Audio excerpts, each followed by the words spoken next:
Bonjour chouetteuse, bonjour chouetteur. J'espère que tu vas bien. Au programme de cette vidéo, nous allons dénouer les fils du jeu pour récolter les ingrédients nécessaires à la super solution. Le premier fil que nous allons dénouer est celui de l'arc.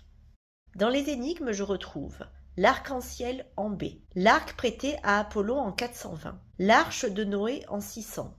Dans l'introduction à l'œuvre du Père Méhu, Paul Hacher est l'anagramme d'arche. Ensuite, Paul Hacher parle du dôme de la chapelle Saint-Jean. Dans notre parcours, nous avons rencontré Rabelais, et celui-ci utilisait comme nom de plume l'anagramme de son nom.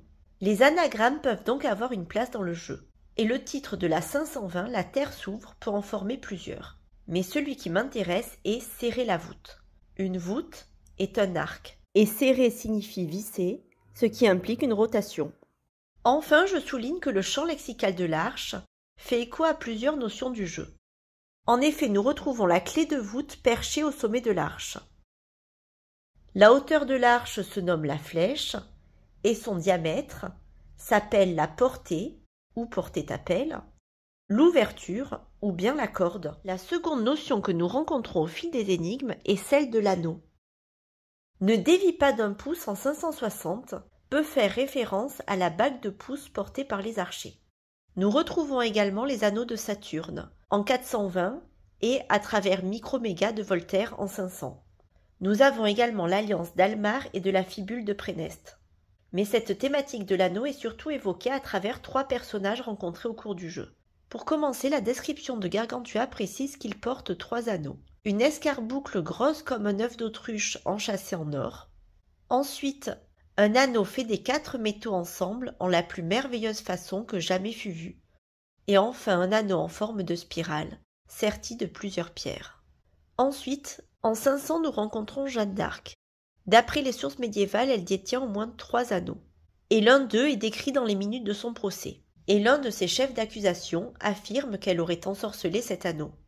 Enfin, en 420, nous avons rencontré le capitaine Chauvel. La légende dit qu'il était encore vivant lorsqu'il atteint la côte des îles Scilly suite au naufrage de son navire. Mais il aurait été assassiné par une femme désireuse de lui voler sa bague inestimable sertie d'émeraude.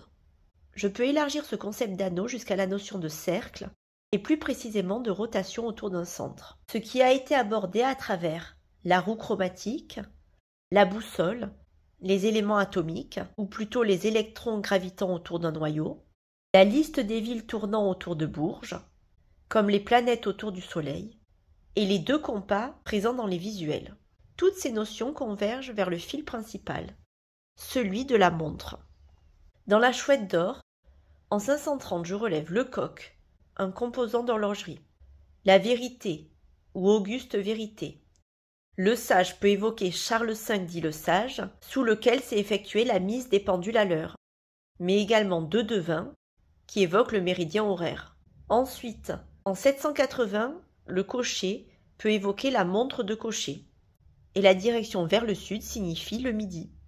En 580, nous tournons dans le sens horaire. En 600, la clé peut être une clé de remontage. En 500, la spirale ou le ressort spiral est un composant d'horlogerie.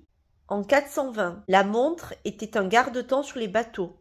Le zénith peut être associé à midi. Zénith est également une marque de montre suisse. Le sable fait allusion aux horloges à sable ou aux sabliers.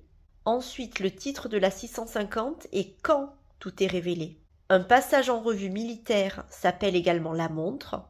D'autre part, les éclats de rubis présents sur le tableau rappellent les rubis utilisés en horlogerie. Enfin, j'avais déjà évoqué la présence répétée de 4 et de 7 dans les énigmes, et 47 est le calibre des montres à quartz. Enfin, Rabelais associé aux expressions « hâte-toi, ne t'attarde pas » rappelle la pièce de Jules Verne, Le quart d'heure de Rabelais. Cette pièce se déroule à l'auberge La Rose de Mai. Suite à un quiproquo amoureux, le personnage est forcé à dîner rapidement, si bien qu'il ne touche à aucun plat. La notion de montre se rencontre également dans les énigmes du Père Méhu. En effet, dans cette version, le trésor était un œuf. Et les premières montres de forme ovale s'appelaient œufs de Nuremberg. Ensuite, dans l'introduction du Père Méhu, nous avons les termes dodeliné et palpité qui rappellent l'oscillation d'un pendule. Une montre est également présente dans la cage du Père Méhu. D'autre part, dans les vocaux, Michel Becker évoque à plusieurs reprises l'exemple du bouton molleté, qui est un composant de montre. Il évoque aussi très régulièrement le fait qu'il est travaillé dans l'horlogerie.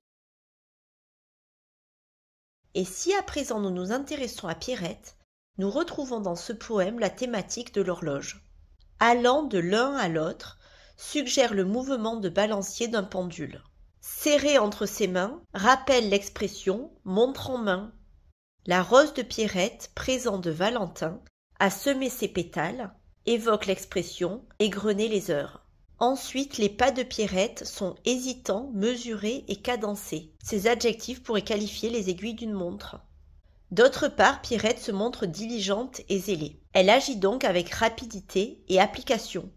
Et ces notions combinées de vitesse et de précision conviennent parfaitement aux aiguilles d'une montre. Comme dans un autre monde dont elle serait le centre, par la chouette d'or enfin elle se ferait surprendre. La chouette d'or se situerait donc au centre. Cette notion de centre est également présente en 520. En effet, le visuel en 520 représente un trou. Et dans la version du Père Méhu, un œuf en or devait être visible dans ce trou. Le trou représente donc bien le pile-poil. Je peux en conclure que la chouette est dans le trou. Cela peut sembler une évidence, mais en fait en horlogerie, la partie de l'aiguille fixée à la montre s'appelle le trou du centre. L'astuce de pirate permettant d'accéder au pile-poil pourrait être basée sur la localisation du trou du centre d'une montre. Pour résumer, voici les ingrédients que j'aimerais retrouver dans la super solution. À bientôt sur le Discord et vivez joyeux!